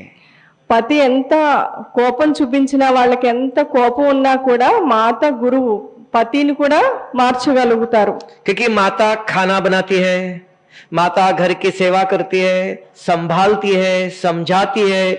अगर उसके अंदर ज्ञान गया तो माता गुरु है। మాతలే ఇంటిని సంభాళిస్తారు, వంట చేస్తారు, ఇల్లు శుభ్రంగా ఉంచుతారు, అర్థం చేసుకుంటారు, అర్థం చేయిస్తారు. అలాంటి మాత మారితే భారతదేశం స్వర్గంగా మారుతుంది, ఇల్లంతా పరివర్తన చెందుతుంది. इसलिए बाबा ने पहले भारत के अंदर माता को रिस्पेक्ट है, माता गुरु। बाबा ने भी माताओं के ऊपर ज्ञान का कलश रखा, ईश्वरीय ब्रह्मा कुमारी लिखा। क्यों?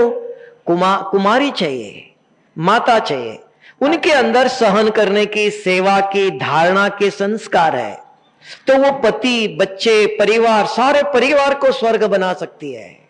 మాతలలో సహనం వహించేటువంటి శక్తి ఉంటుంది, ఓర్పు ఉంటుంది. మాతలు మారితే అంతా కూడా మారుతారు.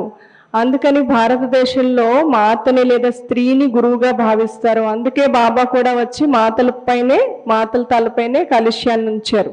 हाँ, नरक को स्वर्ग कौन बनाएगा? पिता बनाएगा? नहीं, माता गुरु बनाएंगे। तो वंदे मातरम कहते हैं, है ना? అందుకనే వందే మాత్రం అంటున్నారు, మాతల తలపైనే కలుష్యం ఉంది అంటున్నారు. समझे? पवित्रता एक बताया कि प्रजा के लिए पवित्रता, दूसरी बताया शरीर स्वच्छ हो गया, मन स्वच्छ, वो कल बताया था।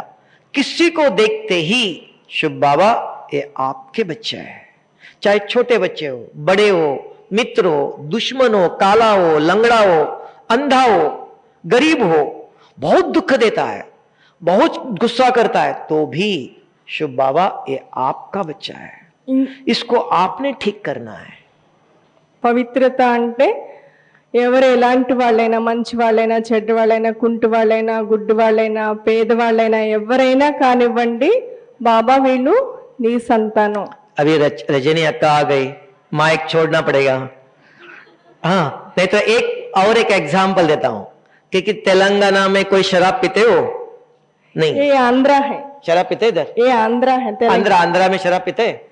ఆంధ్రాలో ఎవరైనా షరాబ్ తాగుతారా? अभी भाइयों के लिए, बहन जी कहती भाइयों के लिए कुछ बताओ। अभी माता गुरु जवाब देना। अभी एक माता कहती है, అదే అన్ని మాతలకే చెప్తున్నారు కదా, అన్నయ్యలకి ఏం చెప్పట్లేదు. ఇప్పుడు మాతలు సమాధానం చెప్పండి, ఆంధ్రాలో ఎవరైనా షరాబ్ తాగుతారా అని అడుగుతున్నారు. पीते? यहाँ कोई पिता हो तो बताओ। పోనీ ఇక్కడ ఎవరైనా కూర్చున్న వాళ్ళలో ఎవరైనా తాగితే చెయ్యొద్దండి. अभी नहीं, पहले पीते थे। ఇప్పుడు కాదులేండి, ఇంతకు ముందు ఎప్పుడైనా. कोई नहीं। గతంలో ఎవరైనా हाँ, తాగితే 1 2 చెయ్యొద్దండి. 3 ते 2 3 है, 4 5, ठीक है, 6। अभी आप प्रश्न पूछते हैं माताएं को, भाइयों को भी। अगर माताजी कहती है भाई जी हमारा पति बहुत शराब पीता है, क्या करे? सेवा करता है, सेंटर में भी आता है, योग भी करता है, ज्ञान भी सुनता है, मदद करता है, भंडारे में पैसे डालो, सब करता है, लेकिन शराब छोड़ता नहीं है, तो क्या करे? మాతలు చెప్తారు, మా భర్త సెంటర్కి వస్తారు, క్లాస్ వింటారు, సేవ చేస్తారు, సహయోగం కూడా చేస్తారు, అన్ని బాగానే ఉన్నాయి, కానీ షరాబ్ తాగుతారు, అది మాత్రం వదలట్లేదు, మరి ఏం చేయాలి? बताओ। पति कहता है मैं शराब छोड़ नहीं सकता हूं, बाकी सब कुछ करता हूं, ये हो नहीं सकता है, ये हैबिट जाता नहीं है, शराब नहीं पिया नींद नहीं आती, बुरे विचार आते हैं, तो क्या करे? कोई सॉल्यूशन? ఏమంటారంటే వీళ్ళు, నేను అన్నీ చేస్తాను కానీ నాకు ఇది అలవాటు అయిపోయింది, నేను వదలలేను, షరాబ్ తాగకపోతే నాకు చెడు ఆలోచనలు వస్తాయి, నిద్ర పట్టదు, అందుకే నేను తాగుతున్నాను, సంస్కారం అయిపోయింది అంటారు. మరి ఏంటి దానికి పరిష్కారం? अभी माता गुरु बताओ। माता गुरु पति को भी परिवर्तन कर सकते हो। మాతలే కదా గురువు, పతిని కూడా మార్చేది మాతలే కదా. ఇప్పుడు మీరు చెప్పండి దానికి పరిష్కారం. మాతలు कैसे करेंगे? ఎలా हाँ, పరివర్తన చేస్తారు? पति को कभी नहीं बोलना शराब छोड़ो। अगर उसको आप कहते हैं शराब छोड़ो, आपको बाबा ने कहा गुस्सा छोड़ो, गुस्सा गया नहीं, तो वो कैसे छोड़ेगा? మీరు ఎప్పుడు आप కూడా छोड़ नहीं सकते हो। మీరు ఎప్పుడు కూడా తాగడం మానేయండి అని చెప్పకండి. బాబా ఎప్పటి నుంచో కోపం వదిలేయండి అని చెప్తున్నారు, మీరు వదిలేసారా? వదలలేదు కదా. दूसरों को पढ़ाना सहज, स्वयं को पढ़ाओ। వేరే వాళ్ళకి చెప్పడం సులువే, కానీ స్వయానికి చదివించుకోండి, స్వయానికి చెప్పండి. तो क्या करना चाहिए? सॉल्यूशन దానికి ఏంటి పరిష్కారం? ఏం उसकी చేయాలి? विधि है कि माता को कभी नहीं बोलना पति को शराब नहीं पी लो, शराब पी लो, मैं पिलाऊंगी। पीना नहीं, पी लो, मैं पिलाऊंगी। आप कहो आप मार्केट से शराब नहीं लाओ, मैं लेके आऊंगी। आप 1 बॉटल शराब लेके आओ, फ्रिज में रखो, 1 बॉटल कोको कोला लाओ, दोनों फ्रिज में रखो। पति को बोला आप शराब मैं पिलाऊंगी, आप खाना खा लो, सोने जाओ, 1 ग्लास में पहले दिन पूरा शराब डाल के दे दो, पी के सो जाएगा।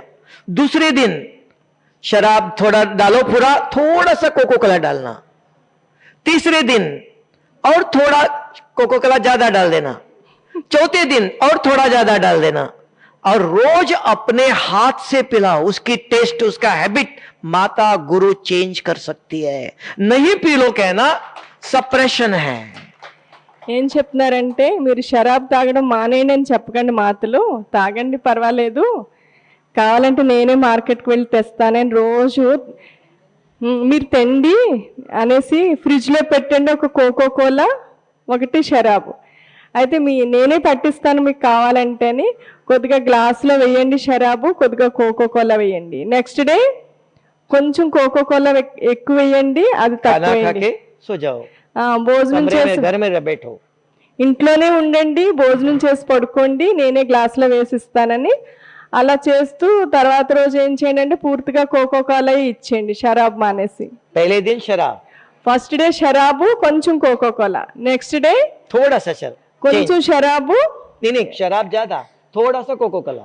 First day, first second day 1% Coca Cola, second day. Second day 1% Coca Cola, ఎక్కువ షరాబ్, थर्ड डे 90% कोको शराब, 10% कोको कोला।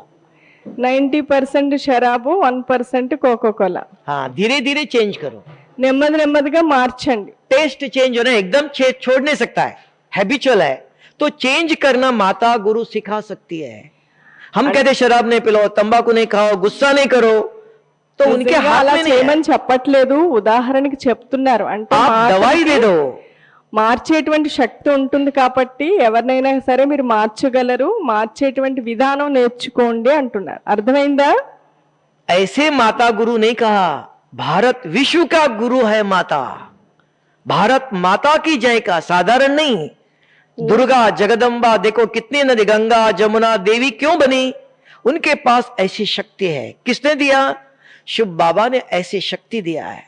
पति को, बच्चों को, सारे घर को स्वर्ग बना सकती है। तब बाबा ने कहा स्वर्ग का द्वार माता खोल सकती है। तो माताओं को, पति को, परिवार को परिवर्तन करने की विधि बाबा बताता है।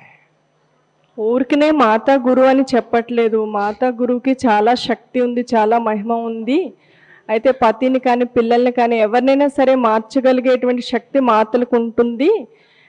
మీరు ఎవరినైనా సరే మార్చగలరు. అందుకనే భారత్ మాతకి జై, మాతా గురువు అని అంటున్నారు భారతదేశంలో. ఎందుకంటే బాబాయే మాతలు ఆ విధంగా తయారు చేశారు. हो सकता है ना?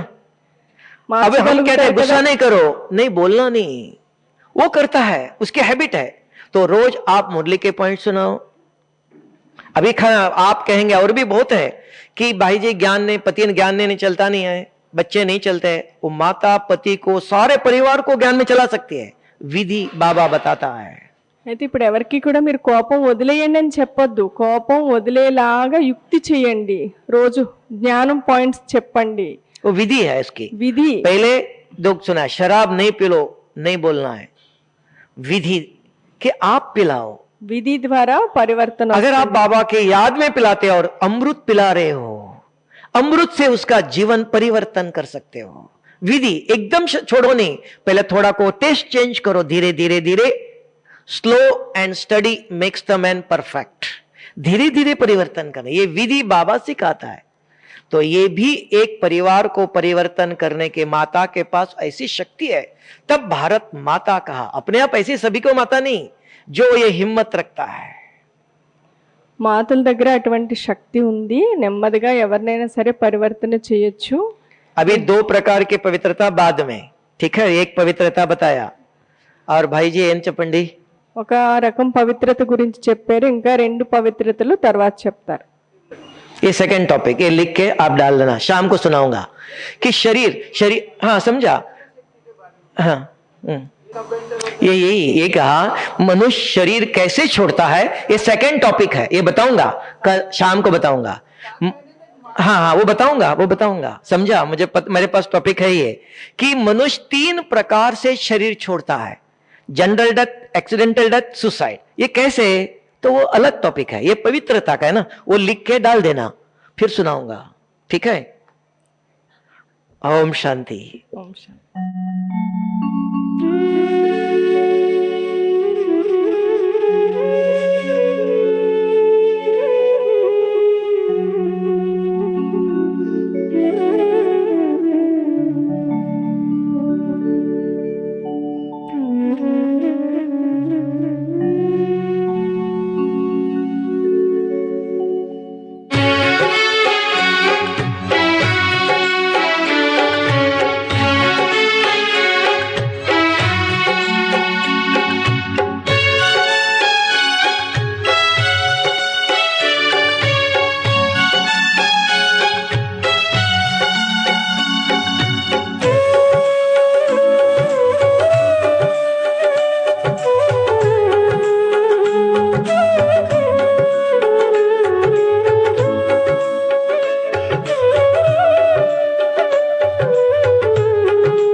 जीवन फुलवारी है।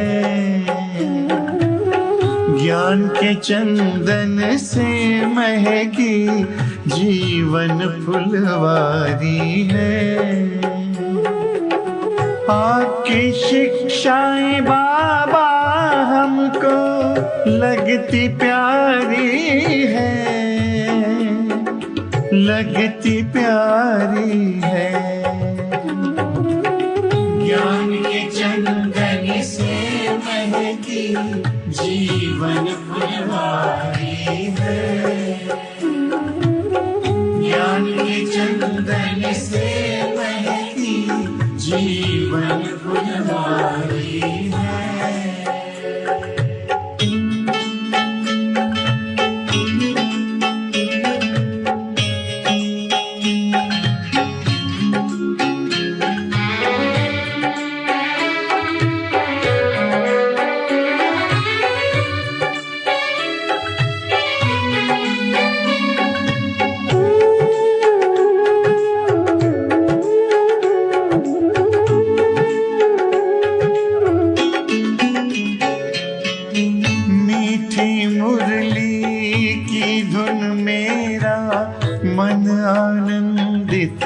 करती है, पावनता की खुशबू मन को सुख शांति से भरती है।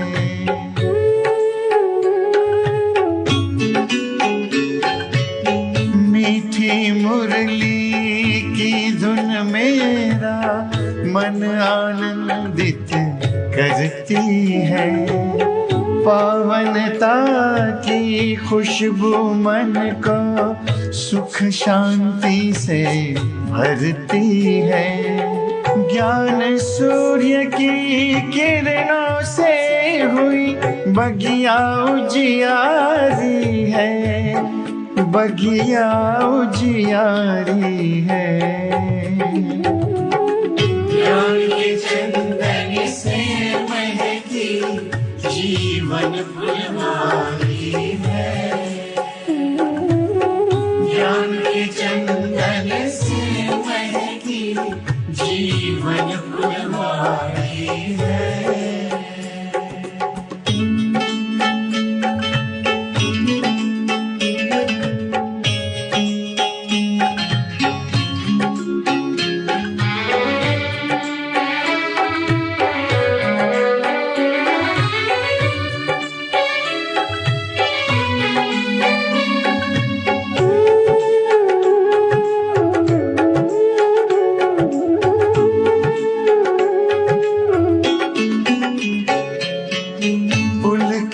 पुलकित हो गया दिल आपसे जब हम मिले, शीतल शीतल नयन हो गए, शांति के तब फूल खिले।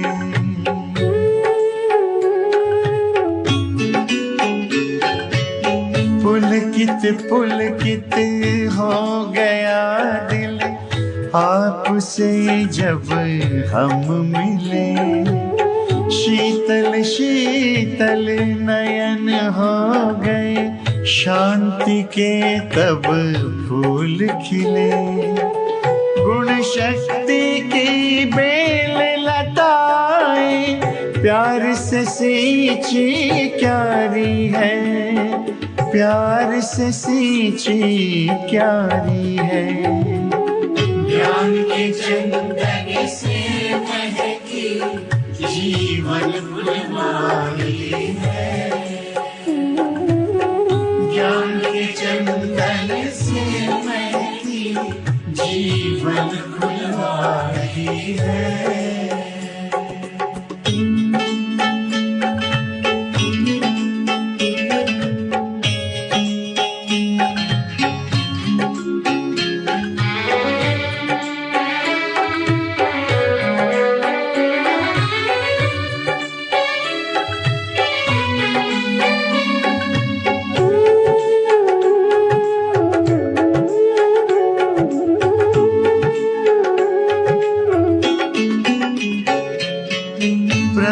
की याद बहार बनकर अब श्वासों में बहती है।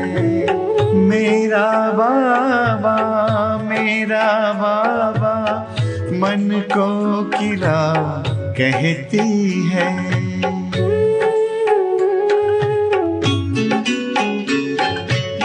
प्रभु की याद बहार बनकर अब श्वासों में बहती है। मेरा बाबा मन को किला कहती है।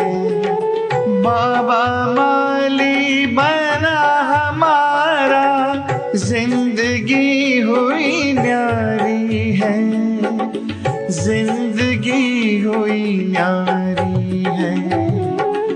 ज्ञान के चंदन से महकी जीवन फुलवारी है। ज्ञान के चंदन से महकी जीवन फुलवारी है। आपकी शिक्षाएं बाबा हमको लगती प्यारी है, लगती प्यारी है। ज्ञान के चंदन से महकी जीवन फुलवारी